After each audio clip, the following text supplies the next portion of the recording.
There is a question that sounds absurd at first. Are you dead right now? Not in the way that question usually gets asked. Not a metaphor.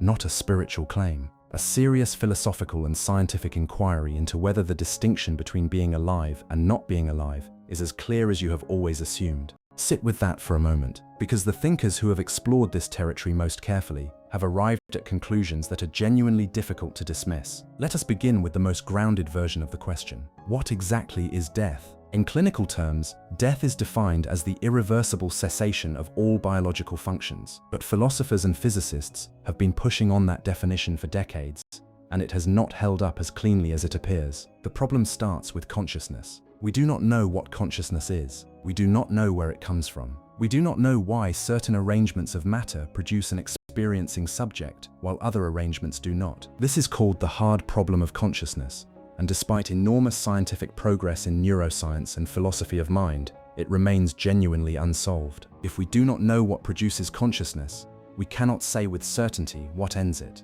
The first serious challenge to the clean boundary of death comes from quantum mechanics. In quantum physics, particles do not have fixed definite states until they are observed or measured. Before observation, a particle exists in a superposition, a combination of all its possible states simultaneously. This is not a metaphor or an approximation. It is the most precisely tested theory in the history of science. Now apply that to a system complex enough to be a living being. The physicist Hugh Everett proposed in 1957 what is now known as the many worlds interpretation of quantum mechanics. In this interpretation, when a quantum event occurs, the universe does not choose one outcome. Instead, the universe branches. Every possible outcome occurs, each in its own branch of reality. This idea has never been proven, and it remains deeply controversial among physicists. But it has never been disproven either. And if it is true, it leads to a remarkable and unsettling implication called quantum immortality. The argument goes like this. If every quantum event causes the universe to branch into all possible outcomes,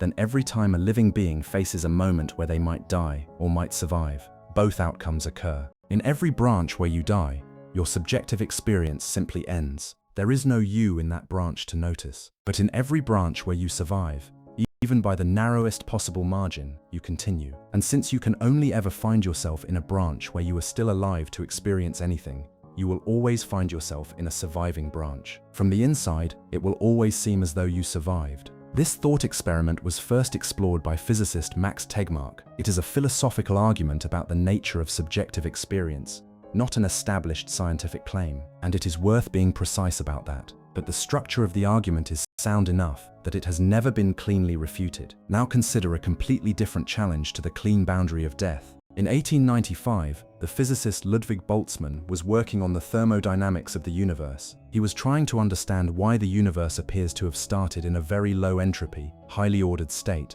and has been moving toward disorder ever since. One of the implications of his work was a strange and disturbing possibility. If the universe is large enough, and if time is long enough, then purely by random fluctuation, any configuration of matter can spontaneously assemble itself from disorder, including a brain with a complete set of false memories, fully formed experiences, and the vivid sensation of being a conscious person living in a real world. Cosmologists call this a Boltzmann brain. The troubling part is not that such a thing might exist. The troubling part is the question of how you would know whether you are one. A Boltzmann brain, by definition, would feel exactly like you feel right now. It would have memories that feel real. It would perceive a world that seems consistent. It would have no way of distinguishing itself from an ordinary person who developed through a normal biological process. Physicists take this problem seriously enough that it has become a constraint on cosmological theories. Any valid theory of the universe, some argue, must be able to explain why we are not Boltzmann brains. No such fully satisfying explanation currently exists. Now add the simulation argument. In 2003, philosopher Nick Bostrom published a paper that has since become one of the most discussed thought experiments in academic philosophy. His argument was simple in structure. One of three things must be true. Either almost all civilizations destroy themselves before they develop the technology to create realistic simulations of minds, or almost all civilizations that reach that technological level have no interest in creating such simulations. Or we are almost certainly living inside a simulation right now. This is not science fiction.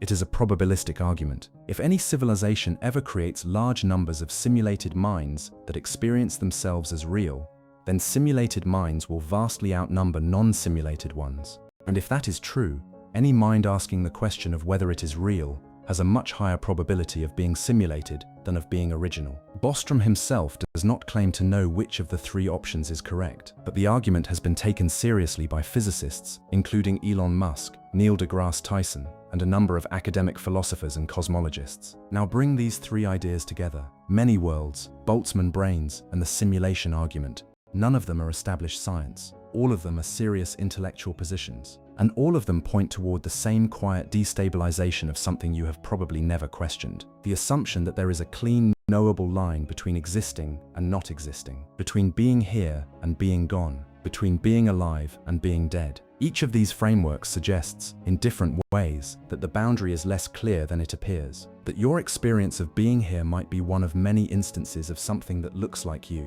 that your sense of continuous existence might be assembled from something other than what you think, that the question of whether you are really here in the way you assume might not have a simple answer. This is the territory where these ideas become genuinely uncomfortable, because if you take any one of these frameworks seriously, even just as a thought experiment, it changes the texture of the next few seconds of your life. Look at the room you are in. Feel the surface you are sitting on.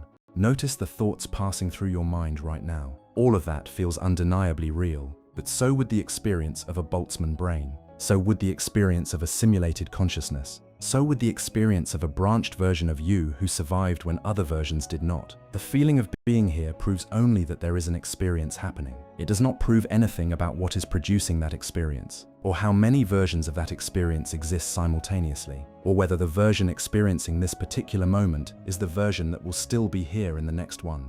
There is a question in philosophy called the problem of personal identity. It asks what makes you the same person across time. Is it your memories? Your body? Your continuous stream of consciousness? Philosophers have shown that none of these criteria survive rigorous examination without producing paradoxes, which means that even within a single life, what it means to continue to exist is philosophically contested. None of this is meant to make you feel that life is meaningless. Quite the opposite. If the frameworks above are even partially correct, then every moment of experience is more remarkable than ordinary assumptions allow. The fact that there is something it is like to be you, right now, in this moment, is extraordinary regardless of what is producing it. The question is not whether to be disturbed by these ideas. The question is what they quietly reveal about how little we actually understand about the nature of existence itself. You are here right now, or something that functions exactly like being here is happening. And for almost every practical purpose, those two things are indistinguishable, but they are not the same thing.